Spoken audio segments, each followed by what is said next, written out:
mec qui s'appelle Xavier Damalmaison. Serpent, caché, les spirales dans les serpents. Non, dans le fond des aquariums à Saint-Caron. C'est grave, je monte pas dedans. Ouais. Elle est attirée par ce qui frotte chez les gens, c'est-à-dire ce qui n'est pas lisse, ce qui émerge, par le trou d'où filtre la lumière. Alors, lorsqu'elle se trouve devant eux, alors que d'autres s'attachent et s'extasient devant la devanture, devant le bois, devant la belle facture générale de l'ouvrage, Mélanie, elle, vise ce qui se détache, la serrure. Tout de suite, la mécanique qui permettra de mettre un pied dans la porte de l'âme. C'est Mélanie Richaud que présente ainsi Stéphane Bernet dans sa préface à « Je croyais que », ouvrage illustré par Yasmine van der Overa et paru en 2010 aux éditions Slatkin qui devient sa maison d'édition.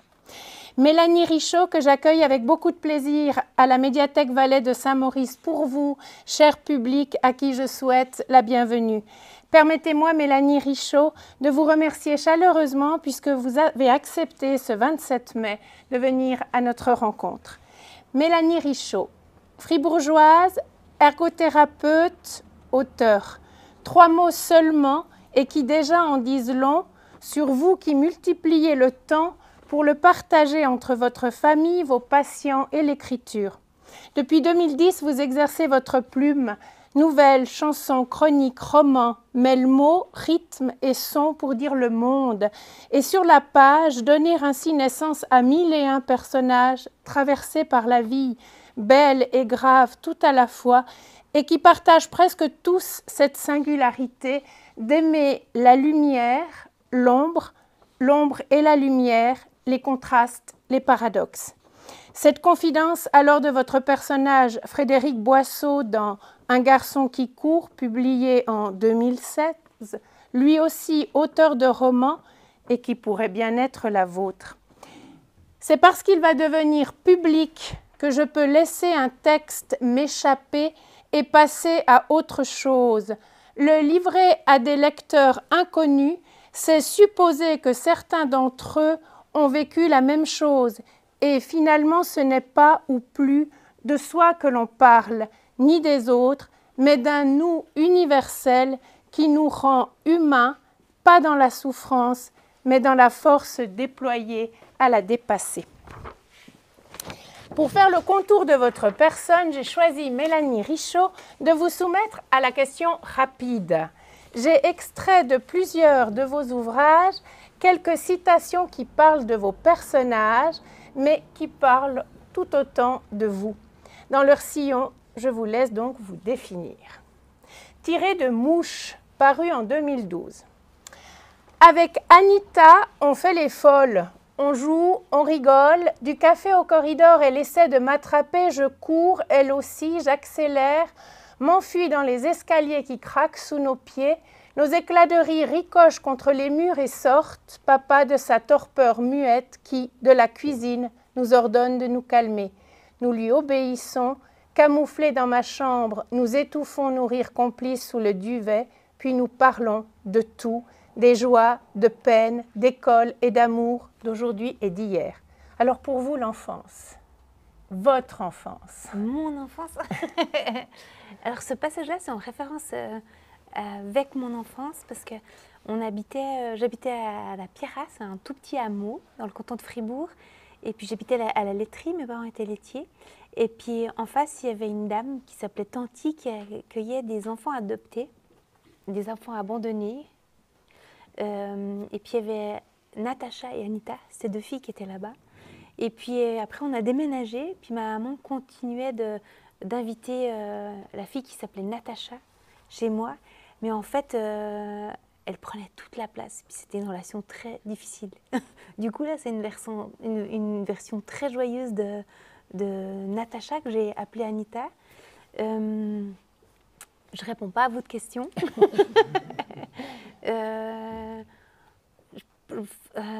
J'ai eu une enfance à la campagne. J'ai eu une enfance sans livre. J'avais qu'un livre que je connaissais par cœur. C'était un livre de religion avec une petite fille qui cirait ses chaussures. Et puis j'allais accompagner mon frère à l'arrêt de bus, qui avait 3 ans de plus que moi. Et puis je faisais semblant de lire le livre.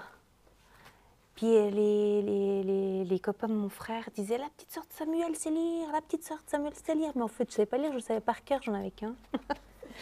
Donc voilà, mon enfance, elle n'a pas été dans les livres, elle a été dans la nature, dans jouer avec les autres,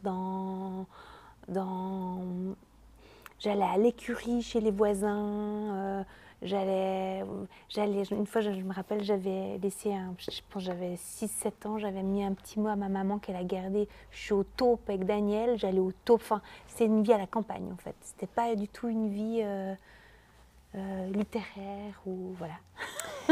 Tiré de votre premier roman Tourterelle, paru en 2012, écrire un trait d'union entre le dedans et le dehors, une barque sur l'océan, être seul au milieu des autres, être les autres, être soi à travers les autres, être à travers être. Comment a débuté l'écriture et quel sens a-t-elle pour vous? Alors, vous avez cité un extrait de Stéphane Bernet, qui est un ami journaliste, avec qui je faisais du théâtre, parce que quand j'étais plus petite, je faisais du théâtre. Dans mon enfance, j'avais aussi écrit des pièces de théâtre, notamment pour les 40 ans de ma maman. J'écrivais pas à ce moment-là, mais voilà, j'avais quand même fait... J'aime bien le théâtre, j'aimais bien l'écriture sans savoir vraiment. Ce copain qui s'appelle Stéphane Bernet a pris la rédaction d'un journal qui s'appelait Le Messager, et il avait envie que ce journal soit jeune, qui soit rafraîchi par rapport à ce qu'il était avant. Et je lui avais dit, mais il faut que tu aies un chroniqueur, une chroniqueuse, que quelqu'un écrive au jeu pour que les lecteurs se reconnaissent. On n'est plus dans une ère d'information, on est dans une ère de communication, blablabla. Puis il me dit, ok, écris-moi de textes, puis on verra ce qu'on en fera. Et puis là, en fait, je me suis acheté un petit carnet, et puis je me suis permise d'observer les gens, et d'arrêter ce que je voyais dans ce petit carnet. Et puis ça, c'était une vraie découverte et un vrai plaisir, parce que je m'autorisais vraiment à voir des choses que je ne voyais pas avant. Et puis je lui ai écrit 2 textes, et puis il m'a dit « c'est bon, je t'engage ». Et du coup, les textes que j'ai écrits ont été publiés. La semaine d'après, j'ai tout de suite été publiée en fait. Et puis j'ai écrit pour lui pendant 7 ans des chroniques de 14 lignes. J'étais régulée à 14 lignes. Et j'ai jamais eu de contrat avec lui, parce que je croyais toujours que chaque chronique était la dernière, en fait, que j'avais tout dit, que j'aurais plus rien à dire. Et puis je suis rentrée dans l'écriture avec ça. Avec ces chroniques-là, je suis allée une fois à Saint-Pierre-de-Clage lire ces chroniques. Et puis je me suis dit, ah tiens, en fait, les gens écoutent. Alors je me suis dit, ah, je vais faire une pièce de théâtre. Du coup, j'ai fait une pièce de théâtre. Je faisais du théâtre aussi à l'époque. J'ai demandé à des copines de participer. Elles ont participé. J'ai fait la pièce de théâtre. Puis je me suis dit, ah, en fait, il y a des gens qui écoutent. Alors, je vais faire une autre pièce de théâtre. Du coup, là, j'ai fait une autre pièce de théâtre qui s'appelait Machine à croire. Et là, j'ai un autre ami photographe qui est venu voir, Jean-Luc Cramat, qui m'a dit, mais ce texte, il faut en faire quelque chose, il faut le publier. Et du coup, grâce à lui, j'ai monté un dossier, j'ai contacté plusieurs maisons d'édition, dont Slatkin. Et puis là, ils ont décidé de publier. Par la rencontre de Je croyais que, j'ai rencontré Delphine, je savais ce qu'elle lisait. Et parallèlement, vu que j'avais appris à écrire du court, par une autre rencontre, je me suis dit que je fais très court, mais c'est compliqué. J'avais toujours écrit du court, que des chroniques. Puis j'ai rencontré une auteure qui avait écrit un roman en additionnant du court. Je dis, ah ben ouais, en fait, du long, c'est une addition de court. Puis du court, je sais faire. Du coup, après Je croyais que, j'ai écrit un projet qui s'appelait Tourterelle, c'était mon premier roman. Et puis, je l'ai soumis à Delphine. J'ai osé lui soumettre parce que je la connaissais grâce à la rencontre de Je croyais que. Et puis, c'est là que ça s'est enchaîné. Tiré de Un garçon qui court, paru en 2016, « Je ne regrette rien et ne changerai pas le passé, pas d'un iota. Il est mien, il est moi et fait partie d'un tout, aussi précaire soit-il, qui se prolonge dans le présent et sans doute dans l'avenir. La douleur, ou plutôt celle dont nous nous sommes affranchis, ne nous construit-elle pas plus que la joie? Lucille, guerrière lumineuse, m'accuserait ici de fatalisme. Peut-être, et pourquoi pas? Pourquoi ne pas accepter ce qui nous arrive? La vie telle qu'elle nous fait. Qu'en pensez-vous? Mais je me rappelle plus du tout avoir écrit ça. C'est de vous, hein, c'est pas de moi. Mais c'est intéressant parce que je me rappelle plus du tout, et du coup ça me fait peur parce qu'il y a plusieurs extraits où je pense que je pourrais réécrire ça sans me rappeler l'avoir fait. Du coup, votre question, Le destin. Le destin. Ah, si je crois au destin? Oui. Ou au hasard. Je crois aux rencontres, en fait. Je dis toujours ça.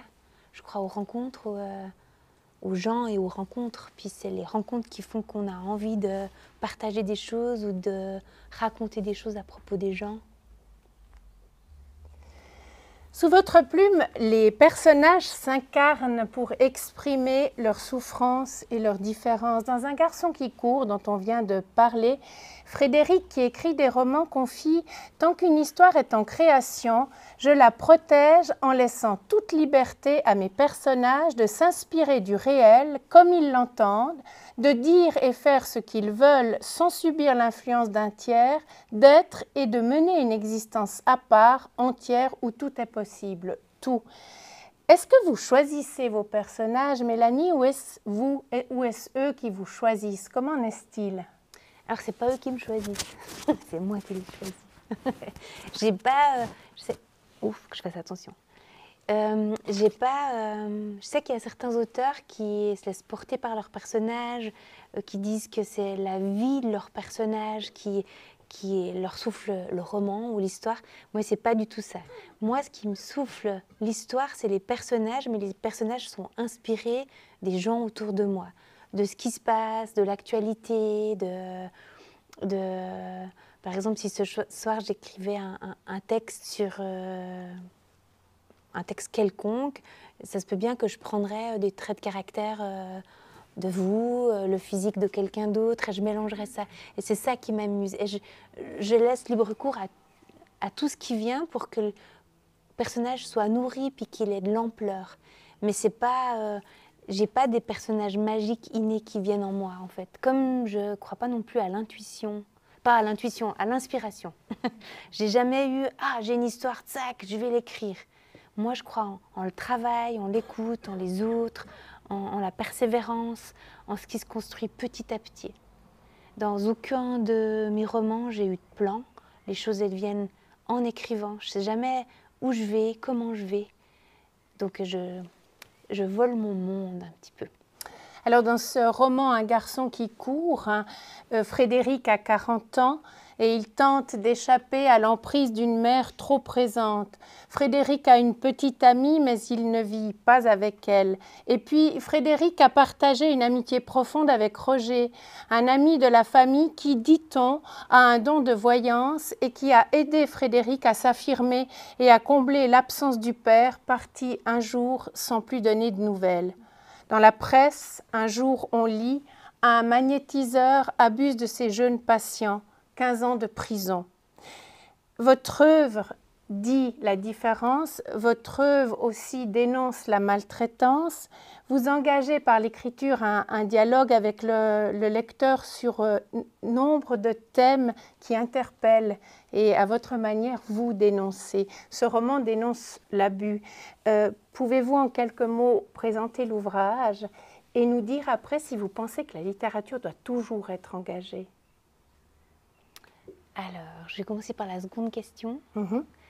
Est-ce que la littérature doit être toujours engagée? Moi, je me défends toujours comme étant non militante. Certains disent qu'écrire un livre, c'est être militant puis être engagé. C'est pas ça que je défends. Moi, je raconte des histoires, je dénonce des choses qui me touchent, mais c'est toujours à titre personnel. Et oui, je suis touchée par l'injustice. Oui, il y a des choses qui ne doivent pas exister, mais je ne fais pas de politique, en fait. J'arrive pas à avoir un engagement. Par exemple, pour mon dernier ouvrage qui s'appelle Nani, c'est sur la violence conjugale. Ça m'est arrivé d'avoir été invitée pour les journées de la violence, pour parler. Puis en fait, je me sens pas légitime d'aller parce que je connais rien de la violence. Oui, je connais un témoignage. Oui, j'ai écrit. Oui, j'ai entendu. Oui, j'ai un avis. Mais pas, je ne suis pas du tout une spécialiste de la violence.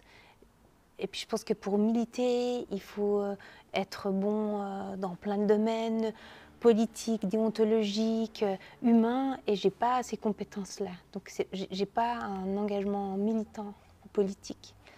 Et du coup, par rapport à la présentation de Mu, Non, un jeune homme qui court. un garçon qui court, pardon. Un garçon qui court.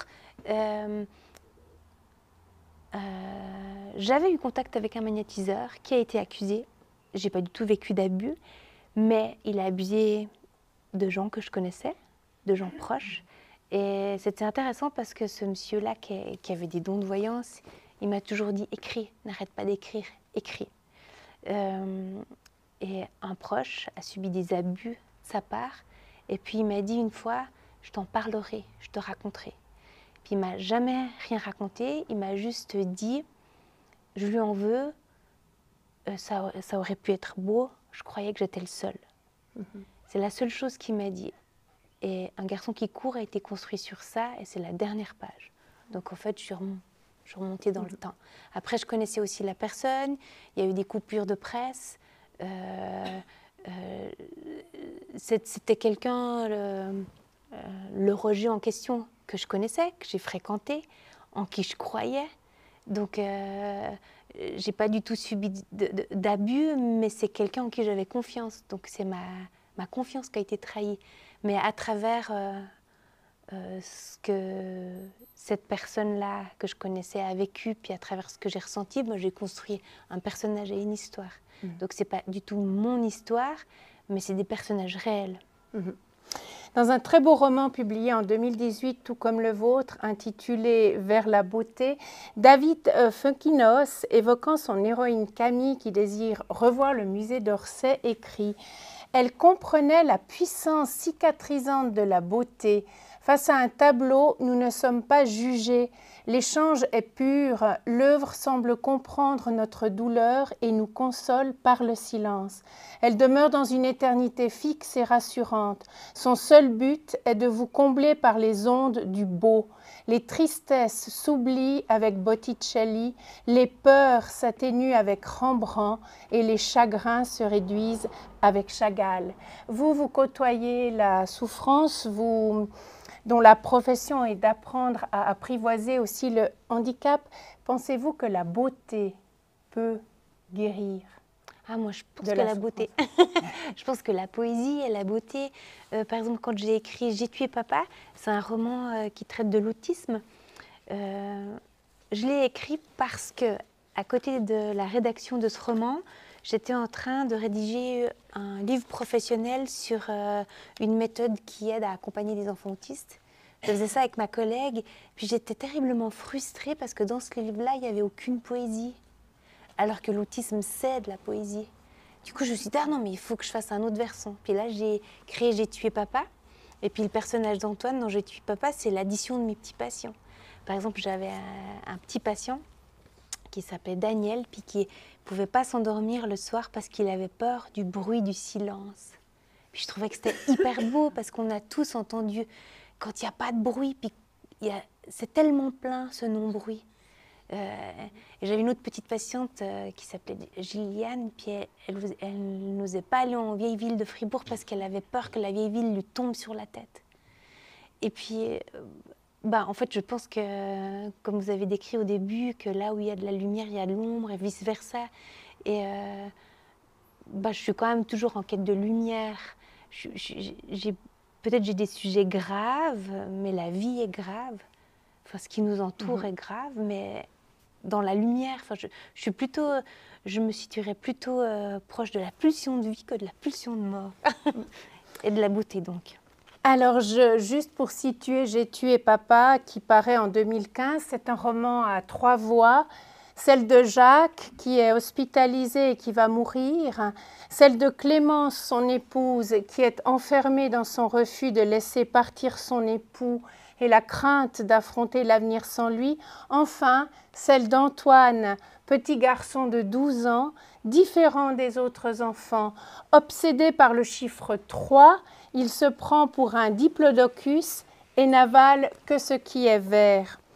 Il va approcher la mort de son père avec une grandeur d'âme et une simplicité peu commune, une sagesse que seul peut-être un enfant peut encore avoir face à la mort. Alors je vous lis un extrait parce que c'est très très beau, c'est la fin du roman et l'enfant vient voir son père qui est en train de mourir.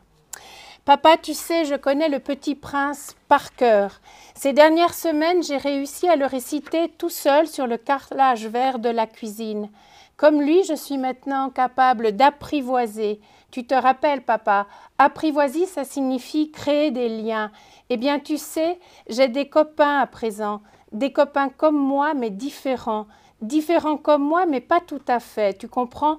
J'ai même une fleur, pas une rose à épines sous une cloche en verre, mais un papillon coloré, léger et libre comme l'air. Elle, s'appelle Claude, elle est belle comme le ciel. Je suis grand maintenant. Nous allons nous débrouiller sans toi, maman et moi, ça ira. Tu peux t'en aller, papa, tu as le droit. Comme la fourmi, le tyrannosaure rex n'est que bêtement mortel, pourtant une seule pensée rend éternelle. J'en aurai tout plein pour toi, papa. Ce livre-là, en fait, dont le titre c'est « J'ai tué papa », explique un tout petit peu l'autisme. Pourquoi ce titre? Si vous pouvez juste raconter le début, parce que c'est très très beau, je trouve. En fait, tous les lundis matins, le père d'Antoine dit à son fils « Encore une semaine à tuer, Antoine ». Et puis Antoine, il fait semblant de tuer son papa, puis son papa fait semblant de tomber. Puis un jour, il se tape la tête et puis voilà, il est dans le coma. Les enfants autistes ne comprennent pas le langage métaphorique. Et puis dans ce livre-là, il est question surtout d'une relation père-fils. Et puis c'est pour illustrer le fait que le père l'aide à comprendre le deuxième degré et l'accompagne en fait. C'est pour ça que ça s'appelle comme ça. Puis voilà. Alors on va aborder votre tout dernier né, Nani, qui est paru en 2023. L'histoire d'Albina, originaire des Balkans, vendue par son frère à 14 ans à celui qui deviendra son époux et sera le père de ses 5 enfants. La famille partage son petit appartement fribourgeois avec les beaux-parents d'Albina et un oncle. Vous écrivez, Mélanie Richaud, et puis à qui se confierait-elle? Qui l'écouterait? Qui la croirait? Que raconterait-elle? Sa parole aurait-elle autant de valeur et de poids que celle d'un homme? C'est un roman assez singulier, puisque cette histoire est inspirée du vécu d'une jeune femme que vous avez rencontrée. Quelle limite imposer à la pudeur lorsque l'écrivain s'empare de la vie d'un proche ou, comme ici, d'une personne vivante pour en faire un personnage? Comment vous avez vécu le fait de livrer en fait son histoire? Alors, c'est un sujet délicat parce qu'on se demande toujours si on l'est suffisamment délicat. Je pense que le garde-fou, c'est que c'était une demande de la personne que j'écrive sur elle, même si au début j'ai écrit sans qu'elle le sache. En fait, c'est quelqu'un que je connais depuis longtemps, depuis 15 ans. Et puis, elle m'a livré son histoire, elle m'en a beaucoup parlé.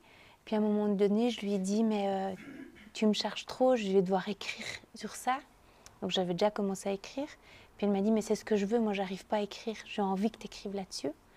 Et du coup, j'ai continué à écrire l'histoire que j'avais commencée. C'était plus difficile à ce moment-là, parce que dès qu'elle a su que j'écrivais sur elle, elle m'a un petit peu bombardée d'informations, de dates, de lieux, de chronologie. Puis c'était difficile pour moi de prendre une place, de ressentir justement. Mais bon, j'ai continué. Et puis à la fin du roman, quand j'avais le premier jet, eh bien, je lui ai lu le roman.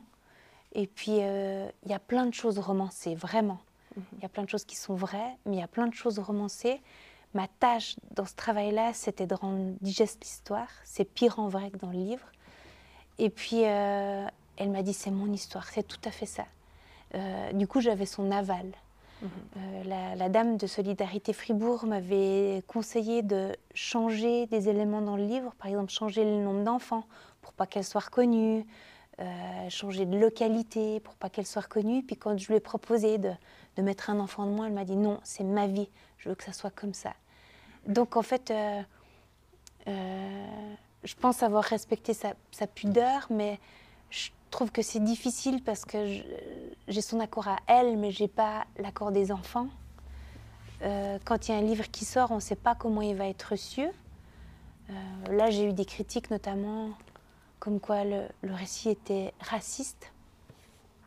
C'est tout ce que j'ai voulu faire. Enfin, j'ai tout sauf voulu faire ça. Pour moi, c'est vraiment pas mon intention. Mais il y a des gens qui l'ont perçu comme ça, puis on n'est pas à l'abri de ce que vont penser les gens, voilà, enfin, et du coup, je ne peux pas garantir de la protéger 100%. Alors le thème de Nani, c'est la violence conjugale et la féminité bafouée et la religion abusive. Dans le miroir, Albina renonce à regarder le reflet de cette femme vendue, trahie, battue, lâche, cette femme qu'elle se refuse d'être. Elle ferme les yeux. À lire le quotidien d'Albina, le lecteur sent sourdre en fait une révolte face à la violence dont fait preuve le père, face aussi à l'indifférence du beau-père, face enfin au mépris de la belle-mère, et plus encore, enfin moi je l'ai ressenti comme ça, face à l'inertie de la justice. Vous écrivez en effet « Il la harcèlera sans relâche, la suivra chez elle, garera sa voiture dans la cour, derrière le pare-brise surveillera tous ses faits et gestes, pillera son courrier, sectionnera les freins de son vélo, se cachera dans la buanderie, entrera les corridors. Quand la lumière de son appartement s'éteindra et que les enfants seront endormis, il ira toquer à sa porte. Si elle ne répond pas, il enfoncera celle-ci à coups d'épaule. Elle appellera la police. Il menacera les agents qui contre lui déposeront plainte. Il se tiendra alors à carreau pendant quelques semaines, mais fera écrire des courriers à son avocat, accusant Albina, cette mère indigne, de maltraiter ses enfants, et payera un réfugié pour la suivre, la surveiller, l'épier et la contrôler. Alors dans notre société qui agite bien souvent le plumeau de la bonne conscience, que doit-on penser? Vous écrivez ça, la justice a mis du temps à intervenir. Je ne sais pas quoi penser en fait. J'ai eu une connaissance policière qui a lu le livre et puis qui m'a dit je te remercie parce que j'ai compris pourquoi les femmes revenaient à la maison. Parce qu'en tant que policier ou policière, quand il y a de la violence à la maison et qu'ils viennent chercher, ou aider les gens ou chercher quelqu'un à protéger, voilà, ils voient des scènes très violentes, puis ils sont surpris qu'un mois après, ça se repasse parce que les gens reviennent à la maison. Donc il y a aussi beaucoup d'ambivalence par rapport à... c'est difficile de quitter quelqu'un qui nous violente, parce qu'il y a les enfants, par exemple pour Albina, qui la rattachent à son mari. Si elle quitte la maison, les beaux-parents, elle marie, la menace de la priver de voir ses enfants. Donc elle est empêchée de se séparer, si vous voulez. Et puis, du coup, c'est difficile de déposer plainte. Elle va avoir besoin de l'aide de quelqu'un, de l'aide qui est dans le milieu. Donc, moi, je ne sais pas, avant ce dépôt de plainte, si la médecin, elle ne dit pas qu'elle est violentée. Elle ne dépose pas plainte. En même temps, les gens ne pouvaient pas faire le travail à sa place, donc c'est difficile de dire que c'est de la faute de la justice. Mais c'est intéressant parce que je dis toujours que le livre appartient à ceux qui lisent. Et puis, vous avez la même vision que mon frère, c'est l'inertie de la justice. Il y a des gens qui trouvent que le mari, c'est un grand malade. Je pense qu'il est malade. Hein. Il y a des gens qui voient la cruauté dans la belle-mère. Pour moi, la pire, c'est la belle-mère. Voilà, c'est intéressant. En ayant été aussi, en ayant rencontré la dame de Solidarité Femmes, elle disait que souvent, les femmes qu'elles accueillent donnent l'adresse à leur mari maltraitant, alors que le lieu de Solidarité Femmes, il est normalement tenu secret pour qu'elles soient protégées. Mais en fait, elles donnent quand même l'adresse au père de leurs enfants, à leur mari. Et de temps en temps, ils doivent changer de... Voilà, c'est quand même le père de leurs enfants. Il y a des histoires familiales qui les y attachent, des obligations. C'est pas que noir ou blanc, en fait. Du coup, je pense que la justice, là-dedans... oui, il y a l'inertie de la justice, mais j'arrive pas à prendre position parce que... Voilà, je pense que... Ah, puis encore pour rajouter quelque chose d'horrible.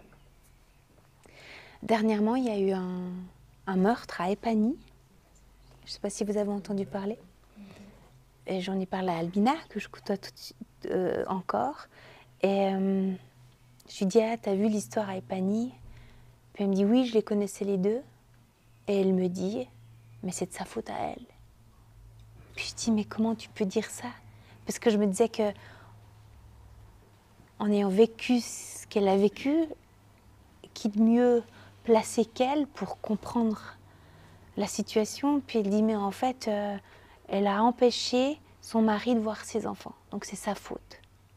On ne doit pas obéir à la loi, on doit obéir à comment on fait chez nous. Moi, j'ai jamais empêché mon mari de voir les enfants. Sinon, ça se passe comme ça. Et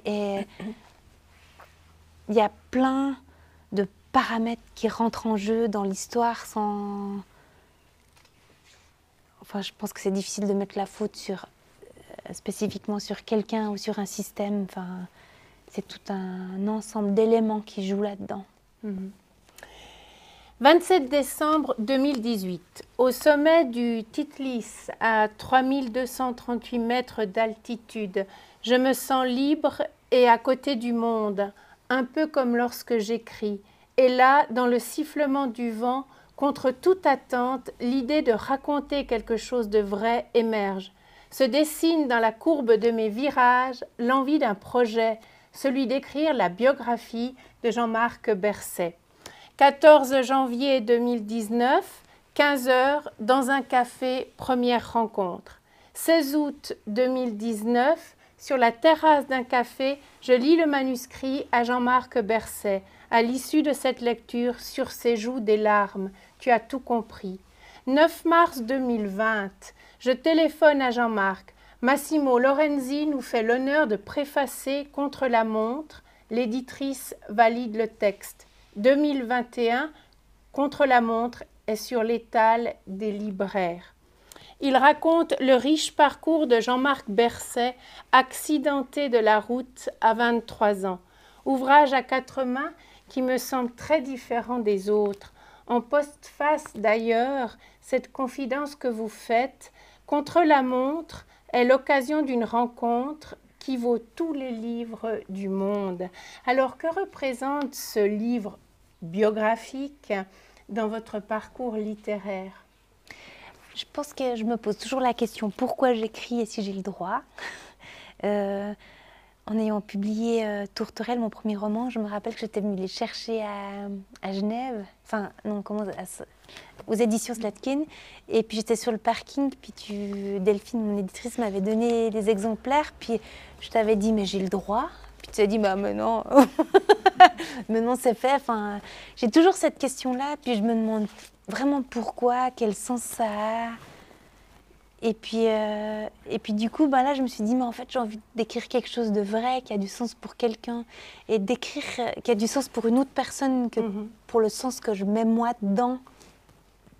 Et du coup, je pense que ça a été un élément important par rapport à ce livre-là, d'écrire pour quelqu'un, de l'écouter, d'avoir le souci que ça soit juste pour lui. Je l'avais d'abord proposé à une petite maison d'édition fribourgeoise en me disant que ça n'intéresserait pas Slatkin. Et puis, c'était pas une bonne première version. On me l'a refusé. Puis là, j'ai appelé Delphine. Et puis j'ai dit, voilà, j'ai ce projet-là, on me l'a refusé, mais je ne veux pas te le montrer, il n'est pas bien. Elle m'avait donné des pistes de travail, je l'avais retravaillé. Mais au-delà que ce soit mon projet et qu'il soit publié, vu que je l'avais rencontré puis qu'il avait des attentes, j'avais comme une obligation vis-à-vis de lui d'écrire ce livre. Du coup, écrire pour quelqu'un, c'est un engagement par rapport à quelqu'un qui compte sur nous. Et puis ça, je trouve que c'est important. Puis dans ce sens-là, ce livre-là a été différent. Et Jean-Marc Berset l'a perçu comment? Le livre? Le livre et la démarche surtout. Enfin, alors, ça s'est passé vous l'avez approché dans les couloirs d'un immeuble. Enfin. Dans ma rue, en fait, voilà. Parce qu'il habitait en face. Il l'a perçu comme... j'ai envie comme les compagnards que nous sommes. C'est-à-dire que on se parle dans la rue, c'était le boulanger, moi j'habitais en face, je lui dis est-ce que ça te dit que je t'écrive, est-ce que j'aimerais bien écrire ton histoire? Il me dit ah bah oui, moi j'ai envie de laisser une trace pour mes fils et pour les cabossés de la vie, puis je l'ai rencontré là-dessus en fait. Puis avant ça je l'ai rencontré parce que c'est un champion paralympique en fait. Et puis, mon fils était petit à cette période-là, puis quand il le voyait, il disait « Jean-Marc, Jean-Marc, on fait la course !» En fait, c'était une rencontre d'être à être, en fait. Et je pense que lui, il l'a pris comme l'opportunité de transmettre quelque chose à ses fils, et puis à d'autres jeunes qui peuvent avoir un accident de voiture. Il joue souvent ce rôle-là, on va lui demander comment il a fait pour résister, voilà. Alors, Jean-Marc Berset vous confie « Je pense qu'à vivre avec des rêves, tu n'avances pas, parce que tu voudras toujours plus, toujours mieux.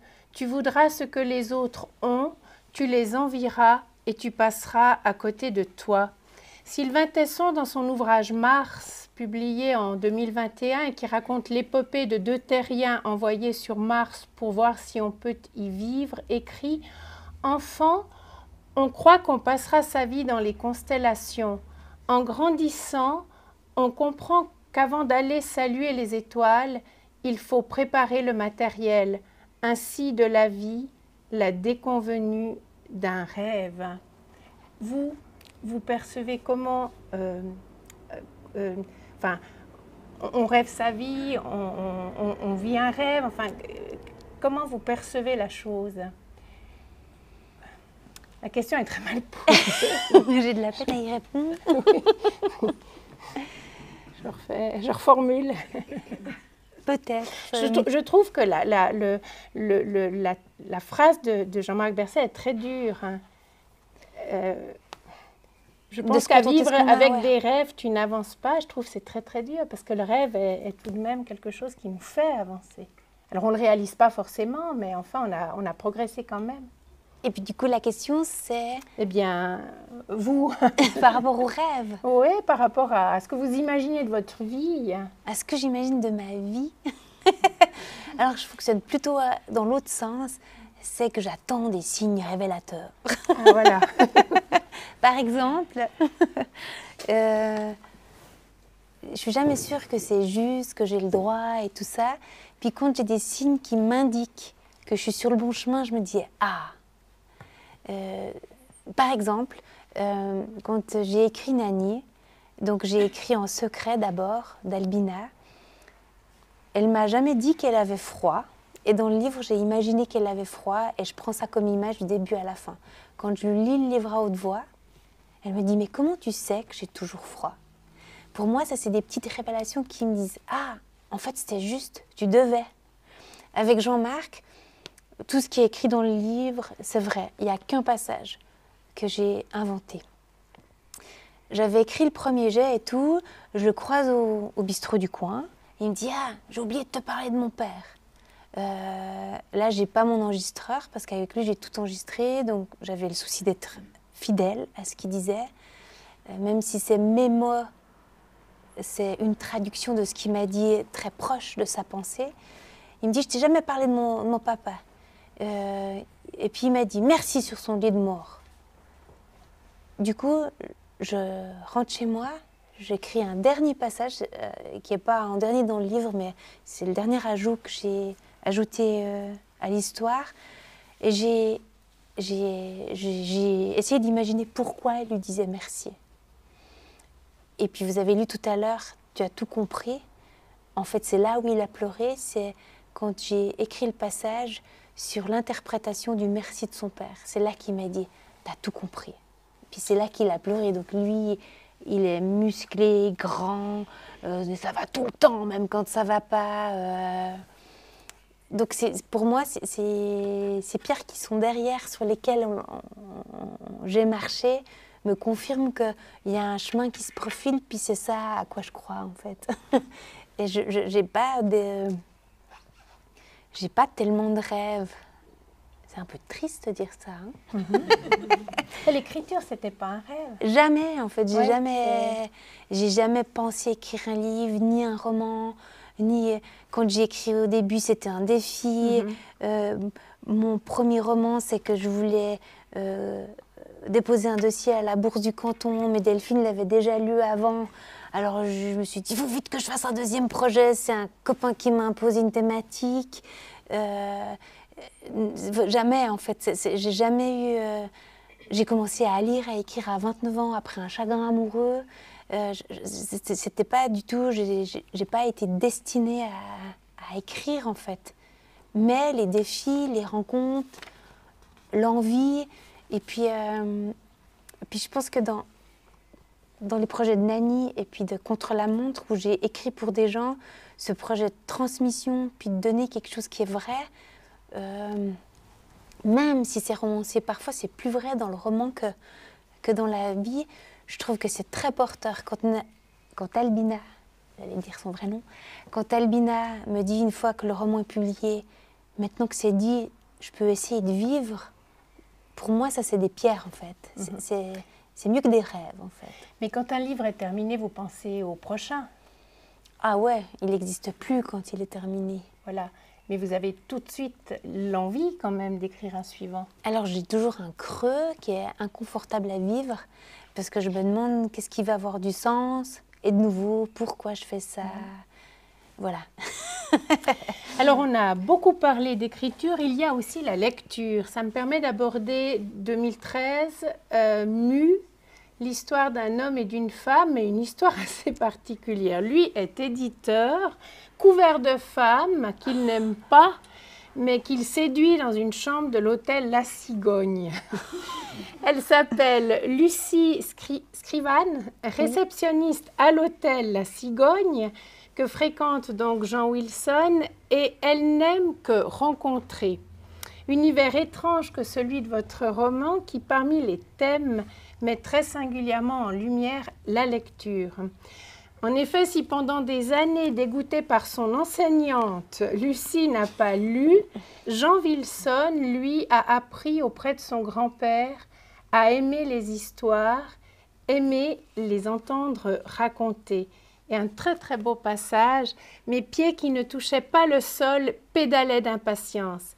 Il saisit un livre, le posa sous mon nez, alluma la lampe de chevet à l'abat-jour vert pastel, s'assit à côté de moi sur un tabouret de cuisine, retira de son oreille le crayon avec lequel, du côté gomme, il pointa les syllabes du titre à mesure que je les épelais, le grand livre de la jungle.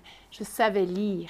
Mon grand-père ne dit rien, ne me félicita pas, mais ouvrit le grand livre de la jungle, caressa de sa paume la chair blanche de la première page qu'il tourna délicatement, solennellement, jusqu'au titre que je relus cette fois-ci d'une traite, sans hésitation, sans lever la tête, avide de découvrir la suite, impatient de lire, de m'évader, dans un ailleurs de solitude où je ne serai jamais plus seule.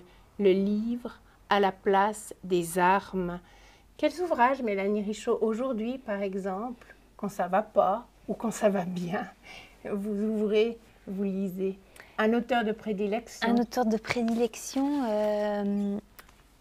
Comme des bêtes de... Comme des bêtes de... Non.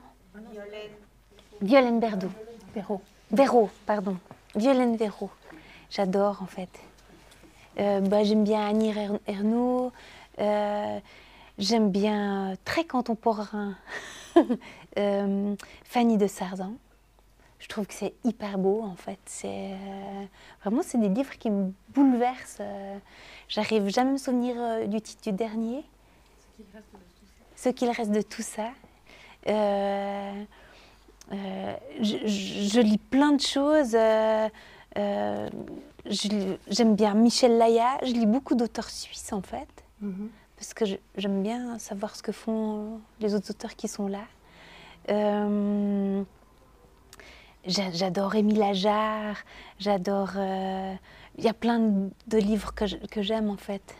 Est-ce que parfois, ce que vous lisez, vous vous dites « j'aurais voulu l'écrire » Oui, ouais. Ouais. Parfois, vous dites « j'aurais pu l'écrire ». J'aurais pu, non, je me le dis rarement ça. Mais j'aurais voulu, ouais. Puis ça m'énerve un peu. L'idée est prise. Par exemple, quand j'ai écrit Mouche, Michel Laya avait été un des premiers lecteurs.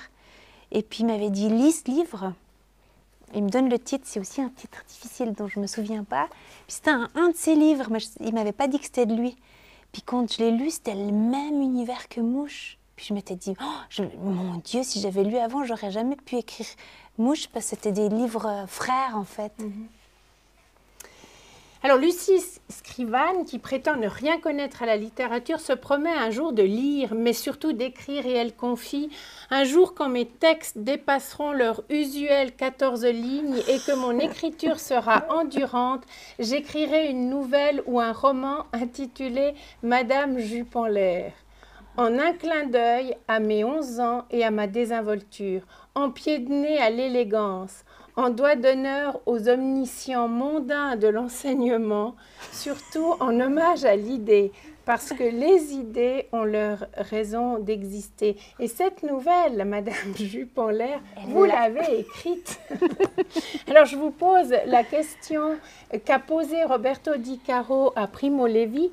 Que reste-t-il de la personne de l'écrivain dans vos écrits? Primo Levi avait répondu « La plupart du temps, à l'instant même où il s'apprête à écrire, l'auteur choisit une part de lui-même, celle qu'il considère comme la meilleure. » Question essentielle donc, vous, Mélanie Richaud, qui êtes partout dans vos romans, qu'en pensez-vous? Et surtout, vos livres sont-ils meilleurs ou moins bons que vous? Dis donc. J'ai utilisé mon joker. Oui, en fait, je suis d'accord avec cette citation. En fait, hier, j'ai proposé un atelier à des profs, puis cet atelier s'appelait « Nous sommes les autres ». Puis je leur disais, on n'est jamais plus soi que quand on est les autres. Puis je pense qu'on n'est jamais plus soi que dans un livre, en fait. Et je pense qu'on s'utilise, moi, j'utilise plein de choses... Et ce que j'aime bien, ce que j'aime particulièrement dans le bain et la douche froide, c'est qu'il y a un mélange de vrai et de faux tout le temps. Dans chaque nouvelle, il y a au moins une phrase de vrai. Mais il y a des nouvelles qui sont vraies du début à la fin. Il y a des nouvelles qui sont vraies jusqu'à un moment, puis après ça bascule. Il y a des nouvelles où il n'y a que le titre qui est vrai. Enfin, j'aime bien jouer avec ça parce que c'est pas très important ce qui est vrai ou ce qui est faux. L'important, pour moi, c'est ce que j'en fais, comment j'en joue, comment je m'en délivre, comment je balance à la figure ce que j'aurais aimé balancer. Par exemple, il y a dans ce livre-là, il y a 2 sculptures. C'est une apprentie c'est une apprentie qui travaille dans là où on taille la pierre, dans une carrière, qui coule dans du béton. C'est 2 responsables de formation, en fait. Et puis, le début de la nouvelle est vrai. Et j'ai eu un apprentissage où j'avais 2 responsables de stage vraiment horribles, qui s'appelaient Laurence et Karine. Elles sont là-dedans, et je les ai coulées dans du béton. Et dernièrement, j'ai un ami psychanalyste qui a écrit un texte sur la vengeance dans le journal de psychanalyse suisse, qui est apparu il y a quelques semaines, et qui fait la différence entre un auteur qui écrit sur la vengeance et puis ses patients qui écrivent sur la vengeance. Et la conclusion de cet article, c'est si on peut symboliser la vengeance, c'est qu'on peut tuer pour de faux des gens, ben, en fait, ça nous apaise beaucoup, puis on n'a plus envie de tuer. Tandis que les patients qui consultent et qui ont des vrais... qui sont chargés vraiment par des traumas et tout, ben, ils se délestent pas de cette vengeance-là. Paradoxalement, je pense que la littérature n'est pas thérapeutique. Moi, je me soigne pas en écrivant. C'est pas un truc... Je dis des choses, je m'en amuse, je m'en déleste, je confronte, je provoque, mais j'utilise du matériel qui m'appartient, j'utilise du matériel qui appartient aux autres, mais c'est pas une vérité et c'est pas un soin.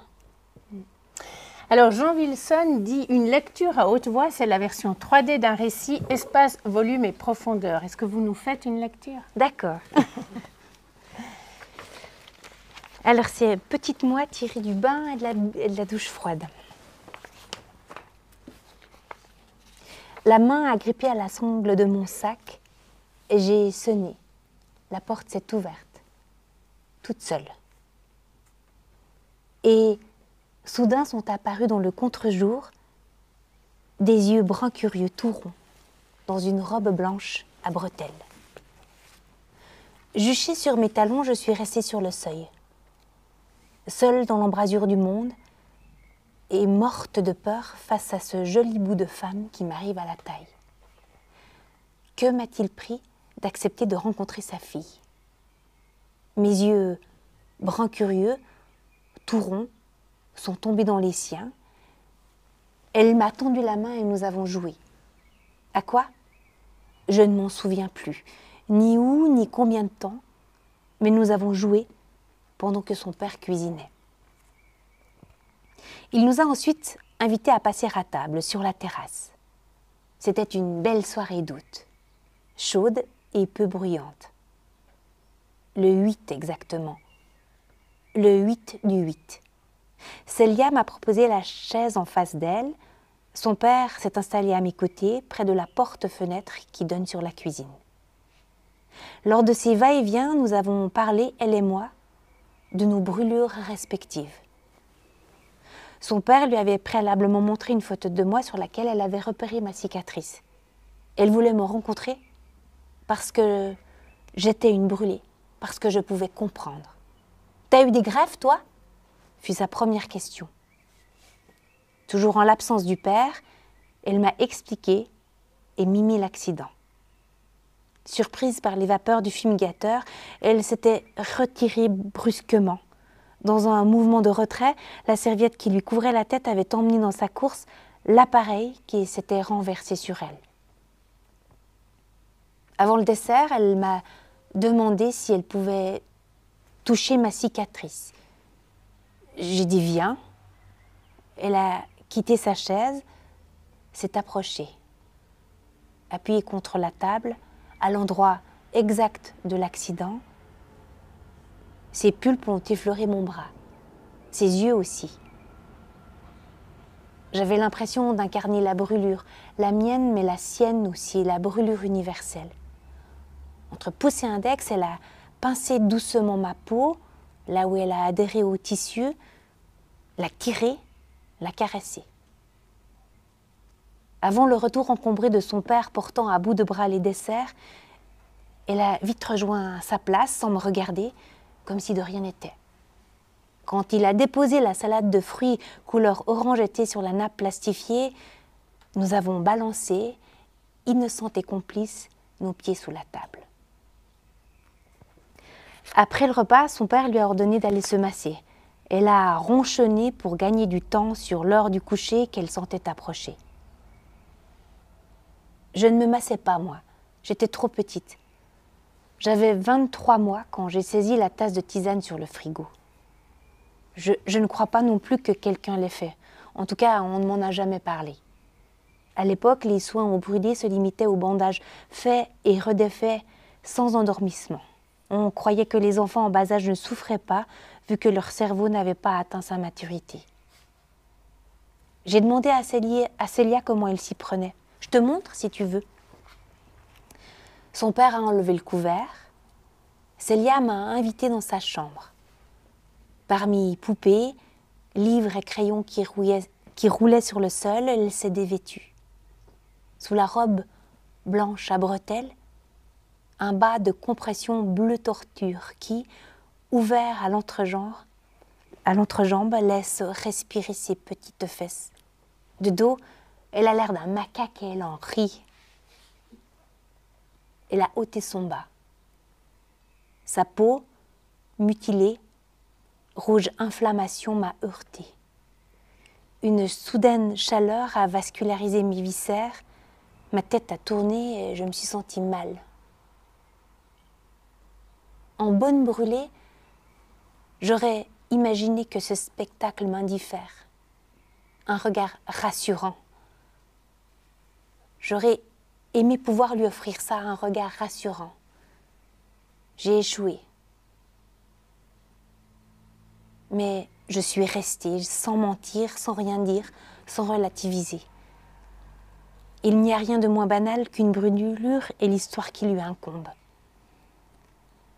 Célia a pris mes mains, les a posées sur sa cuisse, les a guidées.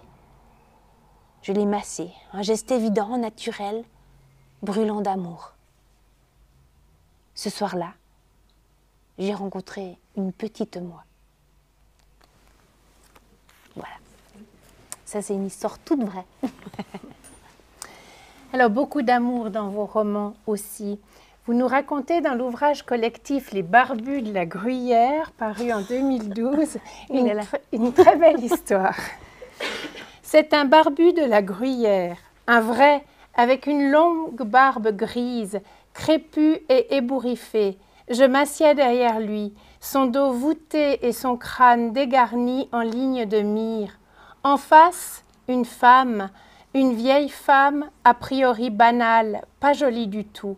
Sa façon de le manger des yeux, d'appuyer ses coudes sur la table et de mordiller son index entre ses lèvres ridées, la rend cependant jolie. Elle est pétillante et craquante, séduisante. Avant de filer aux toilettes pour se refaire une beauté, elle lui vole un bec d'une déroutante tendresse et défroisse d'un geste délicat de la main sa robe de soirée noire constellée de paillettes dorées.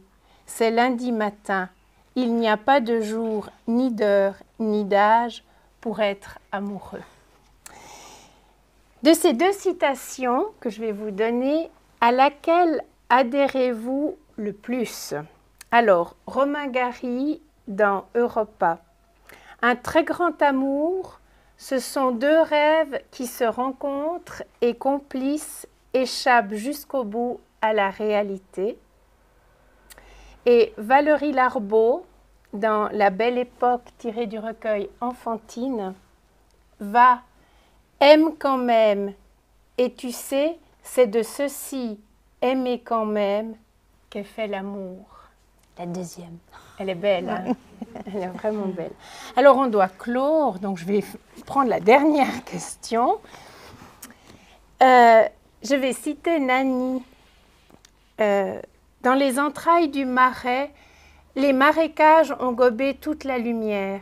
L'eau est noire, la vie s'y désagrège, se putrifie, les débris végétaux redeviennent humus. À l'ombre du silence, l'angélique sauvage pousse, la potentie s'épanouit.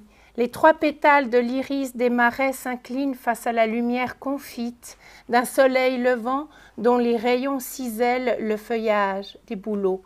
Au pied de leurs troncs argentés s'étendent des champs d'arbustes fruitiers. Albina hume le parfum des baies sauvages. S'étonnant de percevoir leur fragrance, elle s'en approche. Sur le tapis de mousse, elle s'accroupit, décroche une myrtille, ronde, violette, parfaite, l'amène à sa bouche, la fait rouler sur ses papilles avant de la croquer. Le fruit éclate, au ralenti, elle le savoure. Sa langue est rouge, ses dents aussi. Elle le voit dans son reflet à la surface de l'eau où, avec elle, les nénuphars rosissent. Elle rit, une tourbière de mort d'où germe la vie. Au parc, le merle noir est de retour, d'un tempo lent et d'un timbre flûté, son chant glisse d'une note à l'autre. Jean-Marie Leclésio s'exprime ainsi: c'est quoi réussir sa vie et comment s'inventer chaque jour l'étoile qui nous guide? Alors pour vous, qu'est-ce que le bonheur et quelle est l'étoile qui vous guide? Vous avez 1 minute. Qu'est-ce que le bonheur? Quelle étoile? Mais qu'est-ce que le bonheur? Ouh là là. Moi, je pense que le bonheur, c'est côtoyer des gens qu'on aime, en fait. C'est ça. Et puis, la deuxième question, c'était... L'étoile qui vous guide. L'étoile qui me guide. Alors, je vais dire un truc bateau. Mais en fait, moi, c'est mon fils, en fait. Parce que je pense qu'il symbolise la vie qui vient après, les priorités.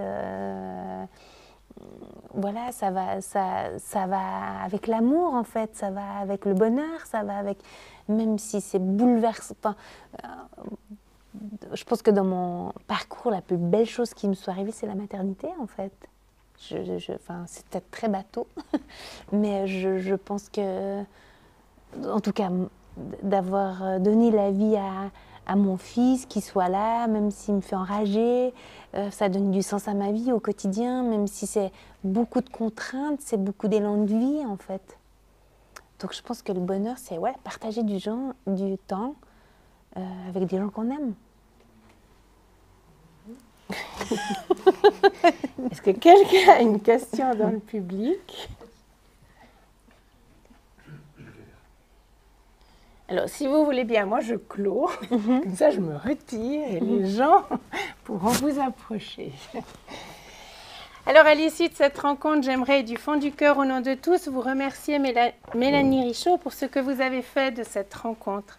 Un jour, vous avez choisi d'écrire le destin de personnages qui parlent aussi de l'homme, nous laissant parfois très surpris de voir à quel point il nous ressemble. Itinérance dans la vie, dans la souffrance, dans le rêve et aussi dans l'espérance. Parce que, comme l'écrit si bien André Chédid lorsqu'elle confie dans Territoire du souffle, par le son, le rythme, parfois le sens, la poésie nous relie à la cadence du monde, elle accroît nos interrogations et nos saveurs. Ce soir, vous avez accepté de venir parler de cet engagement qu'est l'écriture, vous qui mettez dans la bouche d'Albina ce très bel aveu. L'exercice n'est pas facile.